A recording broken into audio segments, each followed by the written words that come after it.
Aquest arquebisbe Santillán i Valdivieso va ser un personatge molt important no només per les aigües de Tarragona, sinó per la ciutat en general. Va ser cabdal. La gent no se'n fa l'idea de l'important que va ser. És cert. O sigui, d'alguna manera és el que va propiciar el naixement de la Tarragona Nova.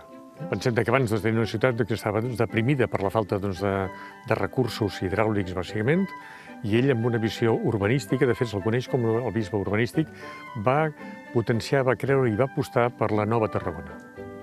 Des de la sortida, des de l'inici de Puigpelat, on hi ha la mina, fins a Tarragona són 28 quilòmetres. Cert, és així. I llavors aquí ens crida l'atenció, en aquest pont que estem visitant ara, que hi ha unes torres que no són pas de vigilància, no? No, gens i mica.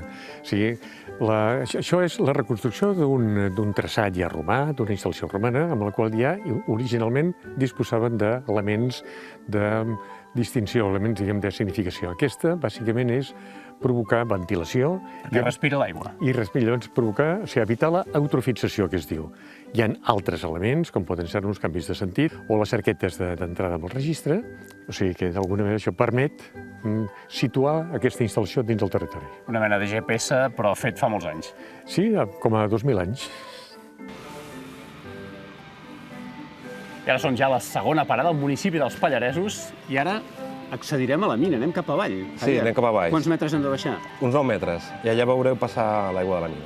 Sí, em toca baixar. Sí, es toca baixar. Molt bé, doncs ja ho veieu, cap avall.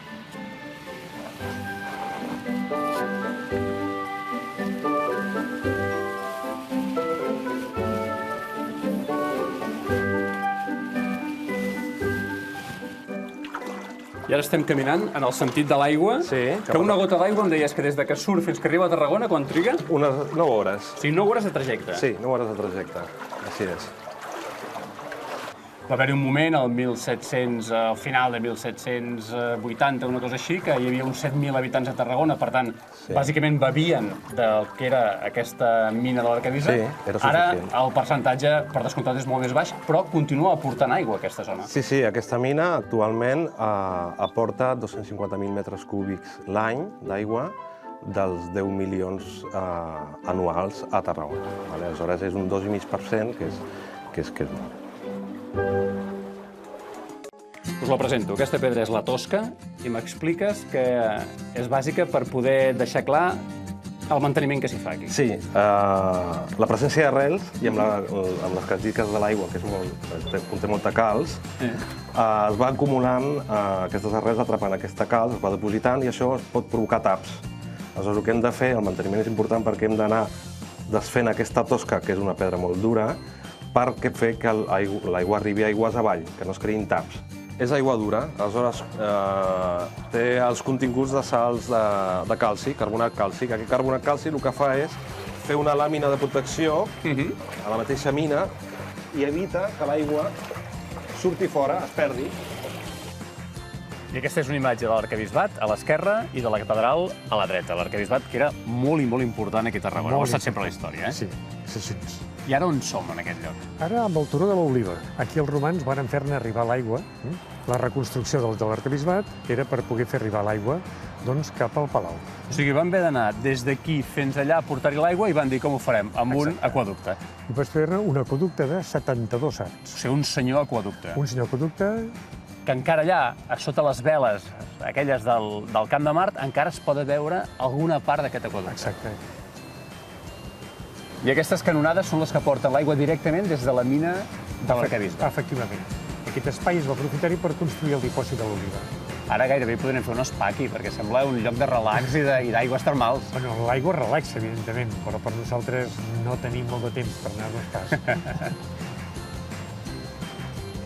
Baixant les escales de la catedral, arribant a la plaça de les Cols, que així és com anomeneu aquí els tarragonins, i aquí m'explicaven que hi ha un dipòsit. Sí, aquí, sota el Pla de la Seu, tenim un dipòsit d'uns 1.000 metres cúbics, que ara no està en servei, però sí que es feia servir en l'època de quan va arribar l'aigua de la mina d'Arquebisbe, també per alimentar aquesta zona i les fonts que aquí veieu. I aquí teniu aquestes dues fonts que hi ha a banda i banda de les escales. Són fonts també d'aquella època, de l'època de l'Arquebisbe. Sí, són d'aquella època. De fet, van ser les dues primeres a fer-se, un cop va arribar l'aigua, les dues primeres a fer-se aquí a Tarragona. Anem parlant tot el reportatge d'aquesta mina de l'Arquebisbe. Ara arribem ja a la font de l'Arquebisbe. Exacte. No massa lluny de la catedral d'aquí a Tarragona. I aquí diu perfectament, construïda al 1798 per distribuir l'aigua portada de la mina des de Puigpelat, amb un recorregut de 28,3 quilòmetres.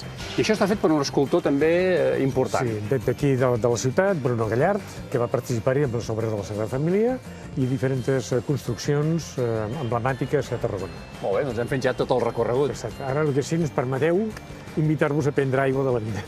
Serà un plaer. Aigua de la xarxa, perdó.